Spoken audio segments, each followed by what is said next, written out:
Good morning, Year 5. It is day 15, another Friday. Hope you're looking forward to the weekend. Still sunny today, which is good. Okay, so we are on chapter 4. What happened yesterday? Oh, I think they found out that it might all be something to do with a man. Oh, an earring to do with a man. So we'll see if we find out about that today. Daisy now followed Miss Parker at breakneck pace through the struggling, gossiping and often weeping crowd of girls thronging the corridors all the way to the one's cubby. Luckily for us, she did not look back once, not even after she had knocked on the door. "Come in," called the one, and Miss Parker practically threw herself inside. Giving each other deeply significant looks, Daisy and I positioned ourselves, one on each side of the steps, leaned as close to the cubby door as we could, and listened with all our might. Luckily for us, it wasn't long before both of them began shouting, Miss Parker first. "This has gone far enough!" There was a rumble from the one. "No, I won't have it. This isn't a game anymore. Amelia Tennyson is dead. Dead? Do you blame me for worrying about what's happened to Joan?" "I certainly blame you for being a bloody mad woman," said the one, loud enough to be heard through the door. I flinched and gasped. Daisy giggled in excitement. "Why won't you tell me where she is? You must know." Miss Parker sounded desperate now. "Will you get out of my office?" roared the one. Daisy and I dived away from the door just as Miss Parker came slamming back out, red-faced and furious. "Get out of my way!" she shrieked at a group of innocent second formers. She pushed past them blindly and hurried off towards the mistress's common room. "Arguing again?" said one of the second formers to her friends, rolling their eyes. "What do you know about it?" asked Daisy. The second formers looked quite excited to be addressed by such a glamorous third former. "Miss Parker's cross," explained the ringleader, Kitty's little sister Binny. "It's because Miss Hopkins is engaged to the one, and Miss Parker hates them both." "You know why?" "They can't be engaged," gasped Daisy. I was thunderstruck. I guessed the one and Miss Hopkins were in league, but I'd never thought that things might have gone so far between them. "Of course it is," said Binny. "That's why Miss Hopkins has been so pathetically happy. It happened last Friday. They're keeping it a secret so Miss Griffin doesn't fire them. Isn't Miss Hopkins lucky? He's so dreamy." Daisy's face has gone as red as Miss Parker's. "You're an infernal liar, Binny Freebody," she snapped. "Come on, Hazel, we've got bigger fish to fry." "I am not," Binny shrieked at us as we marched away. "It's true, you're just bitter." Of course, Binny was quite right. Daisy hates to be outdone on knowledge of deep goings-on, and missing something as important as an engagement. I could tell she was kicking herself about it. We found a safe space to talk by the pond at the edge of the north lawn. "I was wrong about Miss Parker blackmailing the one," I said, to cheer Daisy up. "All she was asking him to do was tell her where Miss Bell was." Daisy nodded. When Miss Bell disappeared, Miss Parker thought the one knew something about it. Of course, we knew that Miss Bell didn't run away with him because she was dead, but the fact Miss Parker doesn't know means that we have to rule her out once and for all.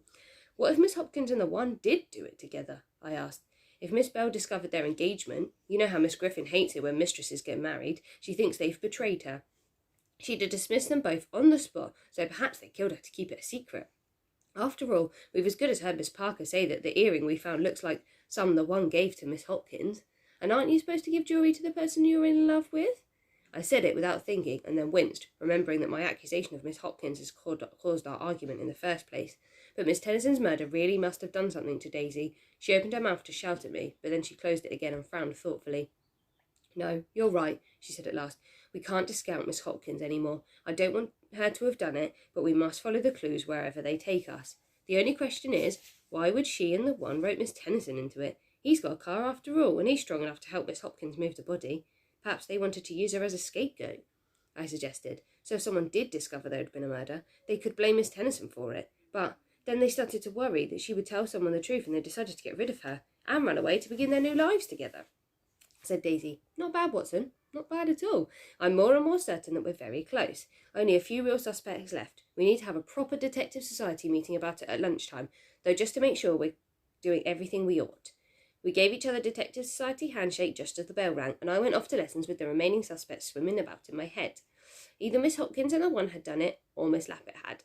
And we had some new information to add to our suspect list too. So Miss Parker's ruled out. Miss Hopkins is crossed out, but there's still a little bit about her. Miss Bell threatened to reveal her engagement. Her alibi's crossed out because it wasn't right. Miss Lappet still got a motive, the job, and no alibi. Miss Tennyson's crossed out and then was the second victim. Mademoiselle was ruled out. Mr. McLean was ruled out. The one not crossed out just crossing out some of his motives. His motive is Miss Bell threatened to reveal his secret engagement. He doesn't have an alibi, but there are some discussions. And then King Henry's still got a motive and an alibi that are unclear. Chapter 5. At lunchtime, everyone was loudly distraught, even though Miss Tennyson had not been a popular mistress and had not been the clique of favourites like Miss Hopkins or Miss Griffin. When Miss Tennyson was alive, most people had thought her rather wet and foolish. But I was beginning to see that as soon as someone is dead, everyone feels horribly guilty for not caring about them and goes wild to try and prove they did. Everyone was afraid of the murderer too. I sent a telegram to Mummy asking her to take me out of school, I heard one fifth former say to her friends as I passed them. At this rate, we shall have no mistresses left, and I don't want to be the next victim. There were the usual rumours about how Miss Tennyson had died. It happened in her boarding house, that much was known, so there was a popular theory involving a horrible shove down the stairs. Daisy listened carefully to all the gossip at the house lunch table, and then she went off to find the truth from King Henry. She came back fuming. Veronal, she said briefly. Overdose. According to King Henry, Miss Tennyson's doctor prescribed it for her ages ago. She had trouble sleeping. Still, because it's unnatural death, it will have to be investigated. Oh, bother. What's wrong? I asked, not quite understanding why Daisy was so upset. Is it King Henry? Did she say anything important? The police are going to be called in, you chump. Imagine, the police. They'll ruin everything. They won't even interview any of the girls, only the masters and mistresses, because they'll think we're not important. We aren't important, I said. Daisy narrowed her eyes and fixed me with an icy blue stare. I am important, she said. I'm the only one who's been investigating this murder from the start. Apart from you, I mean Hazel, sorry. Well, they'll see. This is our school, and no one has any right to go about bumping people off in it. But what if the police solve the murder before we do? I asked. They won't, said Daisy. They don't even know there are murders, or that there have been 2 of them. The police just think they're investigating a suicide. But we know that Miss Bell and Miss Tennyson were murdered, and we know who the suspects are, which means we're still the only people that can solve these crimes. I had to admit that Daisy's logic made sense. Under the circumstances, in fact, the Detective Society had never seemed so important. Chapter 6. I declare this ordinary meeting of the Detective Society to discuss the case of the murder of Miss Bell to order, said Daisy. In the light of Miss Tennyson's recent murder, we must consider the new facts in the case. It was just after toothbrushes. We were sitting in the airing cupboard and I was taking notes. All right, said Daisy. What new facts do we know? Hazel, write down the list as I say it. 1. Miss Tennyson was murdered in her boarding house with a large dose of veronal, so the killer must be someone she knows and who knows she takes veronal to help her sleep.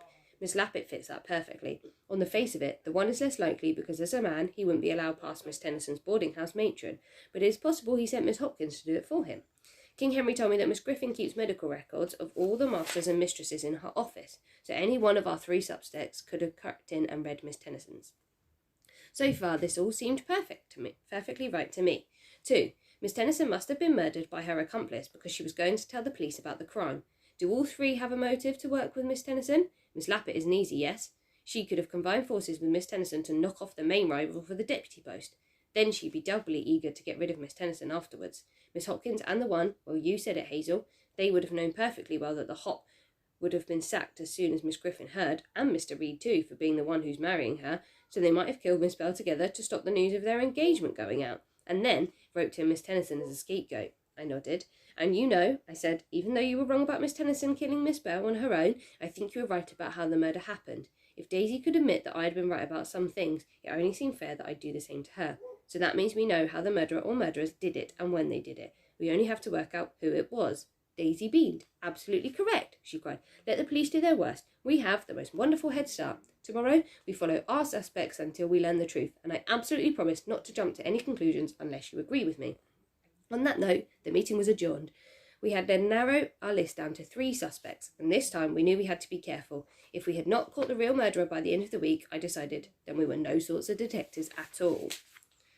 Oh, next bit is the Detective Society solves the case. Chapter 1. The next day, the police really did arrive. We walked down to the school in the biting wind, which left my face bright red and raw and turned the end of Daisy's nose a delicate pink. Lavinia, in a cruel mood, tripped Beanie up and spilled her book bag open, and we had to sprint about catching bits of flying paper while Beanie wailed and Kitty comforted her and passing shrimps giggled.